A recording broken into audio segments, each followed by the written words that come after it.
बिस्मिल्लाहिर्रहमानिर्रहीम। अस्सलाम वालेकुम। फर्स्ट ईयर के लिए आज का हमारा टॉपिक है the orbital velocity. A satellite of mass m and radius r orbits around the earth due to centripetal force। एक सैटेलाइट लेते हैं और हम देखते हैं कि जब वो अपने महवर में घूम रहा होता है तो उसकी वेलोसिटी कितनी होती है, उसको हम ऑर्बिटल वेलोसिटी कहते हैं। फिर आपको ये बताएंगे कि जो ऑर्बिटल वेलोसिटी है किन चीज़ों पे डिपेंड करता है, ये भी आपको समझाएंगे। इससे हम ले लेते हैं एग्जाम्पल एक सैटेलाइट का और फिर आपको उसकी जो ऑर्बिटल वेलोसिटी है मालूम करने का तरीका समझा देते हैं। लेकिन उससे पहले एक फिगर देख लेते हैं। इस फिगर में आप अर्थ देख सकते हैं और ये सैटेलाइट है जो कि इस ज़मीन के गिर्द घूम रहा है। हम इस सैटेलाइट का मास m लेते हैं और जिस दायरे में घूमता है इसको r लेते हैं और इस दायरे को हम ऑर्बिट कहते हैं। अब ऑर्बिटल स्पीड का मतलब ये है कि इस दायरे में घूमते वक्त किसी सैटेलाइट की स्पीड कितनी हो सकती है, ये आपको बताना है। आपको मालूम होना चाहिए कि जो सैटेलाइट है और ज़मीन है हमारी, इनके दरमियान ग्रेविटेशनल फोर्स होती है और ये जो ग्रेविटेशनल फोर्स है इसको हम इस फार्मूले से लिख सकते हैं।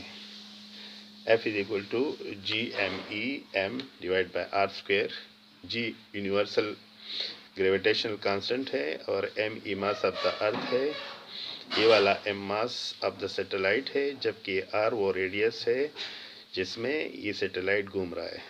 अब ये जो ग्रेविटेशनल फोर्स है ये सेंट्रीपिटल फोर्स पैदा करती है, क्योंकि कोई भी ऑब्जेक्ट जब दायरे में घूमता है तो उस पर सेंट्रीपिटल फोर्स लगती है और सेंट्रीपिटल फोर्स का formula mv² divide by r है। अब चूंकि ये सेंट्रीपिटल फोर्स ग्रेविटेशन फोर्स से पैदा होती है, इसलिए हम इनके राइट साइड बराबर लेते हैं इक्वेशन 1 2 के। सो हम mv² बाय r बराबर लिख सकते हैं GME m divide by r²। दोनों तरफ ये m कट जाएगा, हमारे पास v² बाय r आ जाएगा is equal to GME divide by r² आ जाएगा। अब एक r भी कट जाएगा तो इधर सिंगल r रह जाएगा। v² is equal to GME divide by r रह जाता है।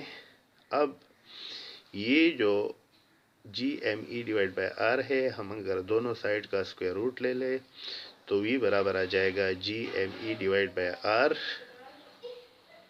अब इसमें चूंकि दो चीज़ें कांस्टेंट है, g gravitational constant, m mass of the अर्थ, इसकी वैल्यू तो चेंज नहीं होती है, इसलिए हम v को inversely proportional to square root of r लिख सकते हैं।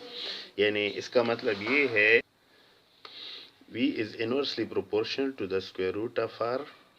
इसका मतलब कि v का ताल्लुक r से है, r कम हो तो v ज़्यादा, r ज़्यादा तो v कम। मतलब ये है कि अगर कोई सैटेलाइट ज़मीन के करीब हो तो उसकी स्पीड बहुत ज़्यादा होगी और जितना सैटेलाइट ज़मीन से दूर होगा उसकी स्पीड कम होगी। सो कोई दूर वाला सैटेलाइट वो कम स्पीड से रोटेट करता है। इसका मतलब ये भी है कि अगर कोई सैटेलाइट हाई एल्टीट्यूड से लो एल्टीट्यूड की तरफ आ रहा हो तो इसकी स्पीड बढ़ जाती है, लेकिन अगर कोई सैटेलाइट लो एल्टीट्यूड यानी कम ऊंचाई से ज़्यादा ऊंचाई की तरफ जाए तो इसकी स्पीड बढ़ जाती है, कम हो जाती है। सारी ऊपर जाने से इसकी स्पीड कम हो जाती है।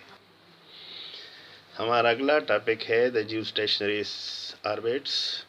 इसका मतलब वो ऑर्बिट जहाँ पे सैटेलाइट मुस्तकिल तौर पे रहता है, यानी इन सैटेलाइट को हम जियोस्टेशनरी सैटेलाइट्स भी कहते हैं। जब किसी सैटेलाइट को भेजा जाता है मिशन पे तो उसकी वो मिशन पे डिपेंड करता है कि वो ज़मीन से कितना दूर होगा और उसकी जो हाइट है या ऊंचाई है वो कितनी होगी, तो ये उस मिशन पे डिपेंड करता है। लेकिन जो जियोस्टेशनरी सैटेलाइट हैं ये हमेशा एक ही स्पॉट पर रहते हैं। आपको बताया है कि ज़मीन जिस रफ्तार से घूम रही होती, मिसाल के तौर पर 24 आवर्स में ज़मीन एक दायरा घूम लेती है स्पिन पूरा कर लेती है, तो ये जियो स्टेशनरी सैटेलाइट भी उसी रफ्तार से एक स्पिन पूरा करती है, इसलिए हमेशा एक ही पॉइंट पे रहता है। मिसाल के तौर पर कहते हैं कि जो कम्युनिकेशन सैटेलाइट्स है या वेदर सैटेलाइट्स है, इनकी जो जियो स्टेशनरी ऑर्बिट्स है वो तकरीबन 22,240 माइल्स हैं या 35,790 किलोमीटर है। इसी तरह जब ये इतनी हाइट पे होती है तो किसी सैटेलाइट की रफ्तार 6,880 माइल पर आवर हो सकती है या 11,070 किलोमीटर पर आवर हो सकती है। आपको मैथमेटिकली भी बता देते हैं, आप खुद भी इसको मालूम कर सकते हैं।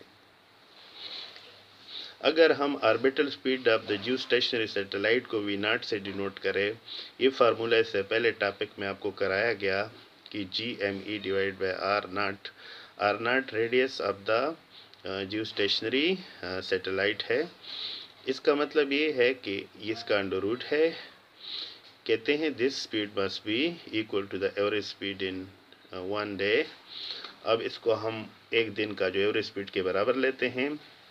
दूसरा फार्मूला भी आपको पता है, एक formula is equal to VT या V मालूम करने के लिए formula distance divide by time. So speed is equal to distance per time. अब डिस्टेंस एक गोल दायरे में 2πr0 होता है डिवाइड बाय T। ये T दरअसल टाइम पीरियड है। अब अगर हम इस वन इक्वेशन को 2 को कंपेयर करें, क्योंकि ये भी V0 की वैल्यू है और ये भी V0 की वैल्यू है, तो कंपेयर करने के बाद हमारे पास यह जाता है 2πr0 डिवाइड बाई T और इधर GME divide by R0 under root. Squaring both side यानी दोनों साइड को स्क्वायर करते हैं। स्क्वायर लेने के बाद 2 4 हो जाएगा, पाई स्क्वायर हो जाएगा, R0 स्क्वायर हो जाएगा, T स्क्वायर हो जाएगा। इस तरफ सिर्फ स्क्वायर रूट ख़त्म हो जाएगा। अब अगर इस R को हम इधर ले आए R0 को, तो ये R0 क्यूब हो जाएगा और ये आगे अरेंज करने के बाद GME T square divide by 4 pi square आ जाएगा। मैथमेटिकल स्टेप्स है, आप खुद इसको ट्राई करें। अब दोनों साइड का पावर 1/3 ले ले, इधर भी इधर 1/3 3 कट जाएंगे, इस तरफ 1/3 पावर में आ जाएगा। अब अगर हम इनके वैल्यूज़ रखें, G की वैल्यू 6.67 10 टू पावर -11 है, mass of the earth 6 10 to power 24 kilogram है और टाइम ये टाइम पीरियड है, यानी एक साल में चूँकि 365 डेज होते हैं, ज़मीन एक दायरा घूम लेता है और एक दिन 24 आवर्स का होता है और एक आवर में 3600 सेकंड होते हैं। मतलब ज़मीन एक दायरे में हरकत इतने सेकंड में पूरा कर लेती है, जबकि पाई की वैल्यू 3.14 है। अगर ये सारे वैल्यूज़ हम इधर रखें और कैलकुलेट करें तो हमारे पास जो ऑर्बिटल रेडियस आप कह सकते हैं या यूँ कहो कि ये जियो स्टेशनरी सैटेलाइट कितनी ऊंचाई पर हो सकता है, वो 4.23 10 टू पावर 4 किलोमीटर आ जाएगा। अगर ये हम इससे मल्टीप्लाई करें तो ये तकरीबन 42,300 किलोमीटर से आ जाता है। इसका मतलब जो जियो स्टेशनरी सैटेलाइट है वो 42,300 किलोमीटर की ऊंचाई पर होते हैं। अब आप ये भी कर सकते हैं कि अगर इधर G की वैल्यू रखे 6.67 10 टू पावर -11, इधर ME रखे 6 10 टू पावर 24 और इधर वैल्यू ऑफ R0 रखे जो कि आ रहा है 42,300 किलोमीटर, तो फिर आप इसमें orbital speed of the satellite भी मालूम कर सकते हैं। इसलिए कहते हैं कि अगर कोई सैटेलाइट ज़मीन से इतनी ऊंचाई पर हो 42,300 किलोमीटर, तो हमेशा ही एक ही स्पॉट पर रहेगा और उससे पूरी दुनिया की कवरेज होती है। लेकिन एक सैटेलाइट के बाद दूसरा सैटेलाइट तकरीबन 120 डिग्री एंगल पर रखा जाता है और इस एंगल पर रखने से पूरा जो हमारी जो ज़मीन है वो कवर होती है और उस पर इंफॉर्मेशन या सिग्नल्स आ जाते हैं। इस फिगर में भी आपको सैटेलाइट दिखाया गया है, कुछ लिखा हुआ भी है। इधर satellite is in circular orbit, हमेशा गोल दायरे में घूमता है। Its acceleration is always perpendicular to the velocity. इसकी वेलोसिटी हमेशा टेंजेंशियल होती है, जबकि एक्सेलरेशन टुवर्ड द सेंटर होता है, यानी सेंट्रीपिटल एक्सेलरेशन होता है। तो ये जो इधर सेंटर से फोर्स लगती है, ये सिर्फ इस सैटेलाइट की डायरेक्शन को चेंज करती है, और बाकी इस सैटेलाइट का जो स्पीड है हमेशा एक ही रहता है। इससे हम कहते हैं कि सैटेलाइट कांस्टेंट स्पीड से घूमता है।